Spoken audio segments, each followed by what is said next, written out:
asset is the data. Orchestrate our partner landscape. Ultimately profitable for all of us here today. In the first of its kind, Rakuten Symphony held a global partner summit. Rakuten Symphony's disruptive solutions from its open radio access network software, cloud, OSS, and internet services solutions business units are being brought to the global market through a growing global partner network. The summit aimed to gather partners from around the world together in Tokyo to share ideas, form strong bonds, and learn about Rakuten Group and Rakuten Symphony's products. Partners are critical to Rakuten Symphony's go-to-market approach, broken down into two distinct models: direct sales to customer and partner sales to customer models. The partner-led sales model is further divided into segments. NEPs such as Cisco, Dell, and Nokia, which design and manufacture network infrastructure such as 5G radio cells and network equipment. SIs such as Tech Mahindra, which specialize in project management and bringing together different vendors and components and making sure they function together. And OEMs such as HP, which produce unique components or other hardware. Mickey also appeared at the event to reiterate Rakuten Group's strong support for its global partner ecosystem. We're trying to achieve three things from Rakuten Mobile. One is enhancement of our ecosystem. The second is standalone profitable business. And third is the showcase of Rakuten Symphony. Rakuten has been always a very partner-driven company.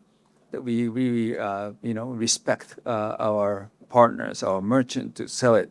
That's the culture of Rakuten Group. We are very partner-driven, and we have to create win-win and customer win relationship, right? Unless together we bring a good, the good service and good value to the customer, this is not going to expand. Starting from more technical collaboration and more, the customization of software sometimes we need. We want to be as open as possible for any type of discussion. So let's do it together. Discussions throughout the day ranged from overall strategy within the Rakuten ecosystem to product strengths, including a customer keynote highlighting the capabilities of Rakuten Symphony products. The way our observability works, Rakuten scrapes the data right off of the Kubernetes clusters.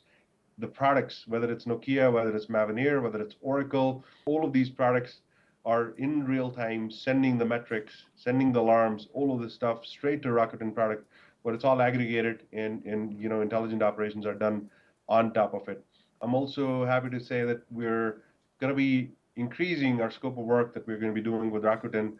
We're already working on things such as deep packet inspection and how to essentially use Rakuten as the single pane of glass. Another highlight of the day was a panel discussion about the impact of AI and automation on the future of Open RAN with perspectives from all three partner segments. I think in 5G, we sort of paid lip service to all this ultra-low latency and NBI, whatever, not IoT devices, right? Nothing really happened. Nothing took off. I think it was too early. And it needed AI to come in to really have non-human users who care about latency.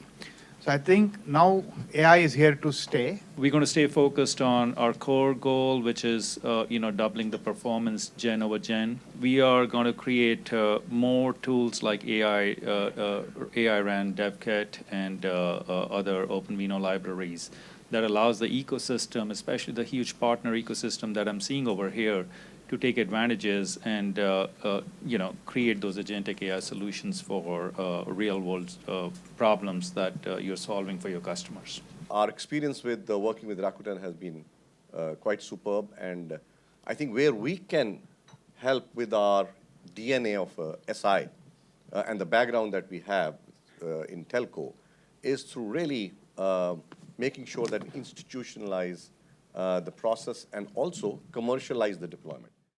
The summit closed with a tour of the Rakuten Mobile Open Innovation Lab in Tokyo.